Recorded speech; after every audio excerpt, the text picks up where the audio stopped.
Hello and welcome to another edition of the SportsHeads on Verge magazine. I am Andre Dixon, your host as per usual. I am joined by my band of friends as such. Daniel Falui and Sam Morgan. How are you guys? Good. I'm boiling outside. House is getting renovated, so right now it's sunny in the UK for once. So yeah, I'm struggling outside, but yeah, otherwise I'm good. I see that dog agrees with you too about the heat. Well, as per usual, we're here to cover all of the current events in the NFL, NBA, and MLB, and all other American sports. So let's get to it with Zion Williams. So he's been on restricted minutes. Obviously, everyone's been waiting for him to be able to come back, and join the bubble. He's came back in explosive fashion. He literally has been put on, restricted minutes because of his health, and he's looking. A lot of pundits are saying he's looking quite shaky. They're worried for his health. So the question I've got for you guys, being Daniel Falou is a big fan of his, is Zion Williams, too overweight to play in the NBA? So I'll start off with this one. I think personally, yes, he looks a bit too overweight for the NBA. I think the stories when the bubble was going on was that he is in shape, the best shape of his life, and yet he's been put on sort of a 15-minute max minute restriction when he in the first two games with the Pelicans. So I think for me personally, I think with Zion, there's a lot of factors, but he's never really stayed fit at all in college and now in the pros. And I don't know if he can play an 82-game season, and that's the problem, and that's my worry. So I think Zion, he needs to lose the weight, even if it's just 30, 40 pounds. I think that's a big issue. I think that's a big thing because he's only 20, and if he's struggling with weight now, when he's 28, when he's in his 30s, what's going to happen then? And the torque, the lift off, the exposure on the knees. At 300 pounds, you're slamming on those knees a long time. So I think for me, he is overweight for the NBA, and I think that's a big issue for the Pelicans as well, because a healthy Zion, a focused Zion, means that they're a strong, contender for the West. Sam, what's your thoughts on this? I think it falls on the Pelicans' head a little bit. I think they knew what they were getting as well. I think if you look at Zion and his physique all the way growing up high school through to college and now NBA, he's relied on that, and that is his game. You can trim him down a piece, I suppose, to maybe watch the injuries, but you can't take him too far the other way where then suddenly his game has to change, and then you end up with people not talking about him being the best rookie in the league. I think there's that borderline of what you're doing. We see that in all sports. You go from sort of, I say, the youth level amateur into sort of the pro leagues. People do have to change slightly. You talk about some of the best athletes in the world, like Cristiano Ronaldo, for instance. When he first came along, quite spry, relied on a bit more speed all the time, and then actually came into the Premier League, realised, oh my God, can't really do that, had to put on the pounds. Now, is it a case of he's got to have the people around him getting him in the right shape, or are they just leaving Zion to be Zion? But if you do, and you touched on Daniel, 15 minutes, you're not going to invest in that. So is he overweight? I want to say, I don't like to use the term overweight. I just don't think his physique is quite tuned in correctly to get the balance right of being able to play more than 15 minutes. To do it for, let's say 70 games throughout the season without an injury. But fingers crossed they get him right, because if it doesn't, and this is a short-lived career, it's a miss for fans and for the NBA. Yeah, it's a really difficult thing to obviously be looking at someone, a professional athlete's weight, and saying, okay, well, is he overweight effectively? But what you do worry about is that obviously with the style of play, when he's dunking and stuff like that, you do get worried when he's actually landing hard on his knees or his ankles, and obviously there's problems with those. And then also because the Pelicans actually putting him in sometimes a bit longer because they need to win the game. That it seems to be at his detriment. So I mean, I do hoping that they do figure out a way for them to be able to keep him, get him minutes, but without actually risking his long-term health, because obviously he's a player that we really want to see, for many, many years to come. Let's get on to the NFL, the ongoing saga at the Packers. I tried to remain not biased on this one, but basically, to those who know, background story is that the Packers have actually went ahead and traded up to be able to draft Jordan Love in view to replacing Aaron Rodgers at some point. From Aaron Rodgers' perspective, technically he was only one game away from getting to the Super Bowl. So therefore, surely you'd actually give him more, players to be able to, better players to be able to play with, so you can actually achieve that goal. But what they've decided to do is look for the future rather than looking at the present. So Aaron Rodgers was on a podcast and stated that he wasn't pleased with it, but obviously he's accepted it, and he's accepted he's not going to retire a Packer. And since then, Matt LaFleur has actually come out and said that he wants Aaron Rodgers to be there for many years to come. Now, obviously, with that long-winded explanation, I'll start with you, Sam. Do you believe Matt LaFleur when he says that he wants Rodgers there for a long period of time? No. In the short of it, like you said, we've had these conversations obviously about Rodgers. I think it continues because I think someone every now and then, every sort of 2 or 3 weeks, someone puts another piece of coal on the fire just to keep the story going. But you don't bring in a rookie, your first pick as a QB to base the future on a few years' time. I think you bring those in for a short period of time, and I think Aaron Rodgers, no question about his ability, but it seems to just you're not getting past the line with Rodgers at the moment. And I think, for me, he's lying a little bit. I think what they're probably trying to do, best case scenario, is bleed out as much of the experience into Love now before he goes, get it up to speed, watching how he plays, getting to learn, obviously, the offense as best possible way for him to might not be this season, but certainly the season after that. I don't see Aaron Rodgers being in a Packer shirt, and that's just on my opinion. And I'm sure some cheeseheads will be disappointed to hear something like that. But that's just the honest truth. I don't understand why you'd give up a first round pick for something in years to come when there's going to be a crop of other QBs that might come through in the next sort of year or so. Say so, Daniel. I have to agree mostly with what Sam said. I have to agree mostly with the fact that, look, they moved up, and when people say, but it was the same thing with Rodgers and Favre, it wasn't. Rodgers fell to them at 24th. They moved up to get Love. Do I think Love's actually the answer long term? No. I think his last year in college, his interceptions went up, so I think that's a worrying sign. But I think long term as well, what the Packers needed, Rodgers is 36. If you believe that you can still win with him, give him the weapons, try and go all out, because you're not really getting that much. He's 36.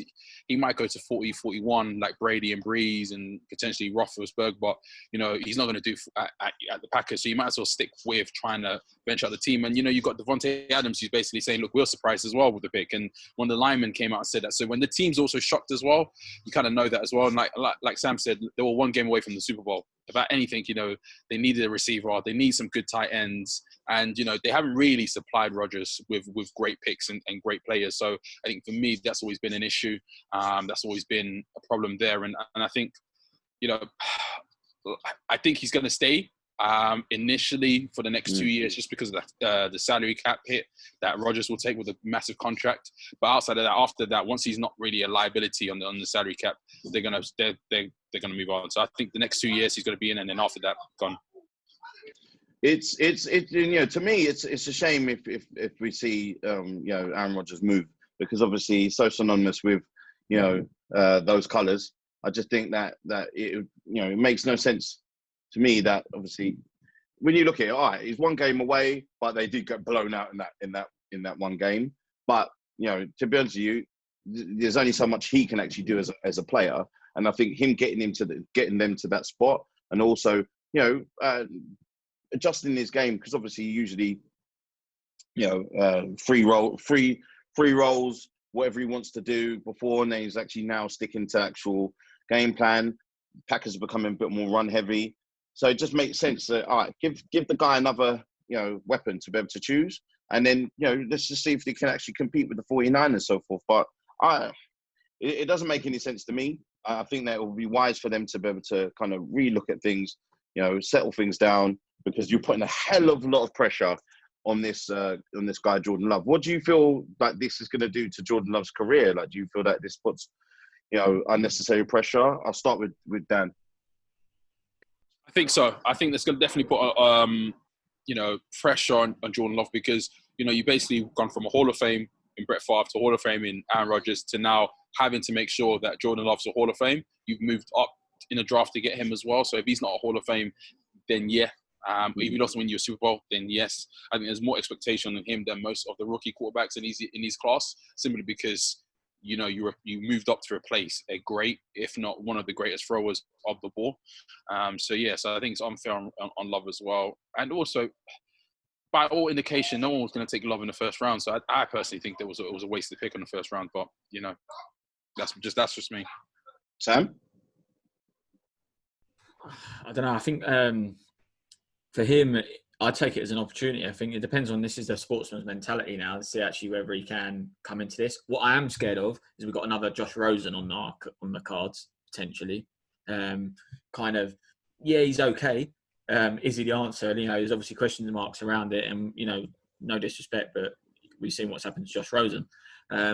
What I would say is, if they are going to actually take a bit of time with him, and they obviously are forward thinking, you've got to remember these scouting teams aren't thinking for the next 5 minutes. They're actually thinking long term. So if they're seeing that maybe Rodgers is going to come out at some point, they're looking at the cap space that they might get rid of with Rodgers to actually allow them to have space to give Love all the weapons. Now, you can toss the rock a little bit and you've got the weapons, then, you can make yourself look half decent. I mean, I hate bringing up someone like Trubisky, but Trubisky is not, he's not a top quarterback. But let's be honest, he hasn't actually got that many weapons. So that when you look, looks up, what has he got really, like top weapons? Because if the Packers can put together a top package for him, then actually he might get something out of it. And I genuinely believe, I think the Packers are looking ahead now, and they're looking at potentially what they can do. When you think that Brady is now in the retirement home in Florida, you've got Breeze is probably going to look to do his thing. Maybe even the next couple of years, he's going to go for broke. Wilson, the same. We're seeing the elite slowly leave, going to come out of this league. Actually, the Packers might actually look at this and go, can we now dominate in the next few years to come? And that's what I generally think, that it's not a lot of pressure on him right now if they keep Rodgers for, like you said, Dan, maybe 2 years. But I don't think there's that pressure on him just yet. Well, let's see. Let's hope it's not anytime soon. I want to see Aaron Rodgers many years to come. Finally get another Super Bowl ring with the Packers, but we'll see. Well, let's get into the NBA. Guys, just really quickly before we get into the game predictions, what do you guys feel? How do you guys feel that it's been going so far? I've enjoyed it. Yeah. I've enjoyed it. It's actually, I think they've done really well. The fact that I was actually saying this to someone when we were watching a few of the games is, unlike other sports that have had to put the maybe fake crowd noise in there, the players are actually still getting a bit of atmosphere. The rest of the roster on the side still obviously close to the game. They can hear them clearly. It's giving the fans a chance to obviously hear the coaches a little bit more. Obviously, you've got the DJs in the background anyway, so you don't lose that. And generally, I like the fact what they've done. I mean, this is Disney, guys. They were going to be able to put on a show, and how they've done that in the crowd. Seeing the crowd interact at real time as well, which I think is amazing. So I think they've done really well. It's funny because obviously they've put everyone in a bubble, and it seems to be the healthcare there within this bubble is amazing compared to the rest of the country, unfortunately. And I'm hoping actually the NBA might actually set a better precedent for the rest of the country to obviously hopefully get them back on track. But I've been really impressed, and obviously with the games coming thick and fast, obviously for us viewers in the UK as well, we've been able to probably see a lot more basketball than we would have. What do you think, Dan? So for me, I think it's been great. I think they've utilised some aspects that's worked well in normal football. With Korea, I think they were the first ones to like sort of put fake fans in the stands, and I think they've utilised that really well. It's nice to see, Chris Paul's son, looking on his dad when he's playing the game. So that was really nice touch. I think the atmosphere has been great. I think the setting's been great. The bubbles obviously worked for them. Yeah. They've been allowed to do it because of the size of the roster, which is great. And I think, like Sam said, you've got a little bit more ambience. You've got a little bit more of the sort of artificial noises as well. But that's just added to the atmosphere as well. And so I think it's been great. And I think one thing that I think a lot of people have been really impressed by, including myself, is the intensity of the games as well. So I think, the players have come in. They've been really intense. They've been really on it. And I think the lack of traveling for a lot of players, like Toronto, for example, has been really great on the players. So I think you now to start to see more playoff type basketball earlier on, and I think you start to see more intensity. And shout out to the Rockets who've been really good from the get-go. So it's been a great start. So hopefully it continue. So let's get to the predictions. Obviously, last week Sam had a full house with his predictions. Well done to Sam. The other guys not so much. My Celtics had an up and down time. Sam's your Raptors is doing quite well. I'll leave Dan to take his cup of water uncomfortably at the moment before he tries to redeem himself. So let's get to it. I'll start off with Sam at the moment because you're on the hot streak. Let's go to the Rockets Lakers. Sam, who you got? I just don't think you can stop LeBron and AD right now. They are, as a pair, it's crazy. I think it's just quite scary actually how good it is. And obviously that's without the rest of the team there. And the bench I thought was actually done quite well for the Lakers. And I think that's something that maybe they've not always had, is that strong, for me, the strong bench to bring these games through. But as you said, Rockets are obviously that informed team. So I think we've got one of many great games coming up in this week's schedule. But I don't think you can discount the King, to be honest. So for me, it is the Lakers this week. So Dan, are you going to contradict? Yeah, I am. I'm going to, just because of what Houston's been able to do. I think, generally speaking, Westbrook and Harden usually sort of flag towards this time of the season in terms of before the playoffs. But I think with the rest, they've been really impressive. They did really well against the Milwaukee Bucks. So I think they're gonna win. I think the Lakers do give them problems matchup wise, but I think Harden and Westbrook are just got the extra rest and they're just reinvigorated for this season. So I think I'm gonna go with them. I'm gonna actually go with Houston to beat the Lakers actually and beat them pretty well. Well, I'm always going to cheer on one of my favourite players, LeBron James. Ever since he's been wearing a Liverpool shirt, I really, it makes you believe that, such an amazing athlete and always been a big fan of his. You won't find any evidence otherwise from that. Yeah, rewind the plenty of sports. Let's move on to the Bucks Raptors. Who you got? I'll go with Dan first. So for me, Bucks Raptors, I'm going to go with the Bucks. I still think they're the best team in the East. I think it was a blip with Houston, although Houston played well.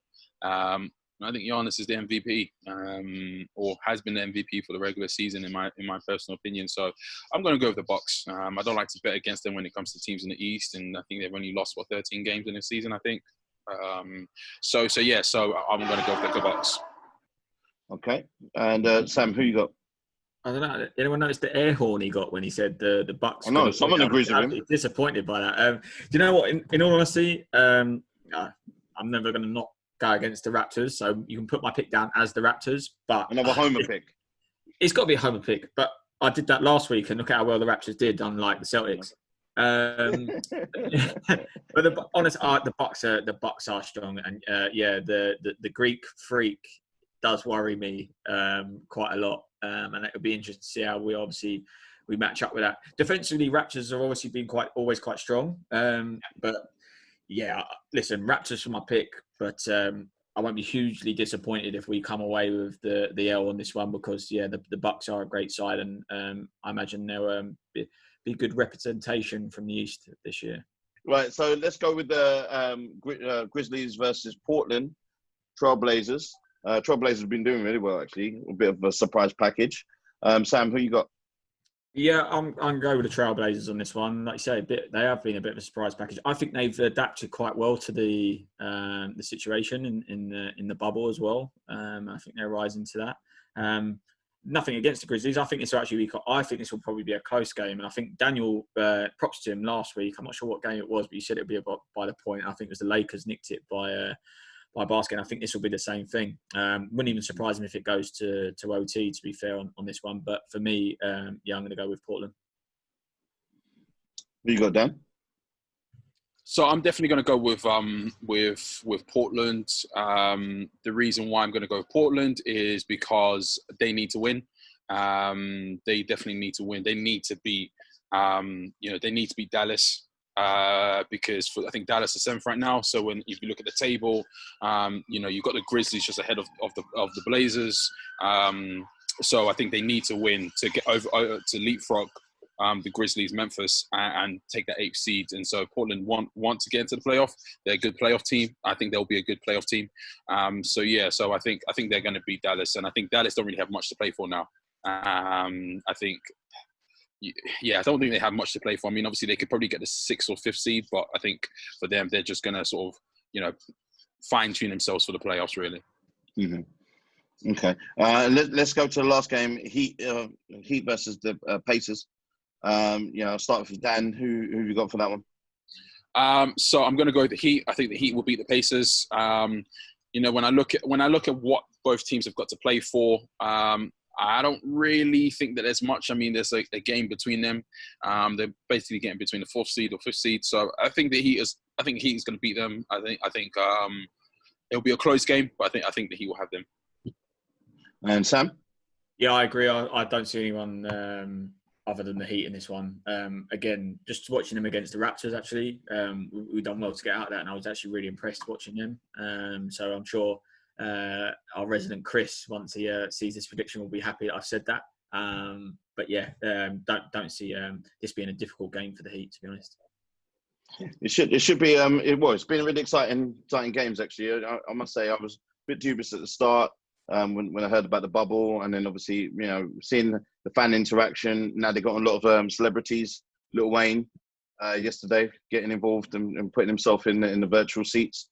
So it's actually been really, really good, so far. I've been really impressed. So, right, okay, so let's have a look now at the stories of the week, things that have caught your attention, in the world of sports. So, Dan, what's caught your attention this weekend?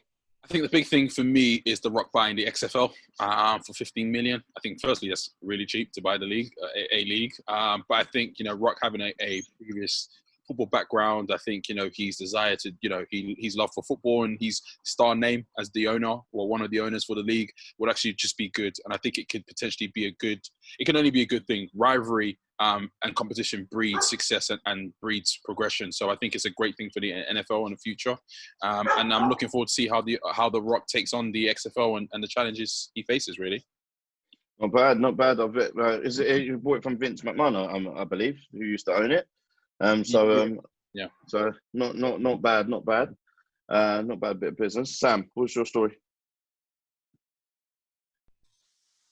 There's a few that I wanted to go over, but one thing that stood out to me is the amount of players that are now opting out of this season's NFL.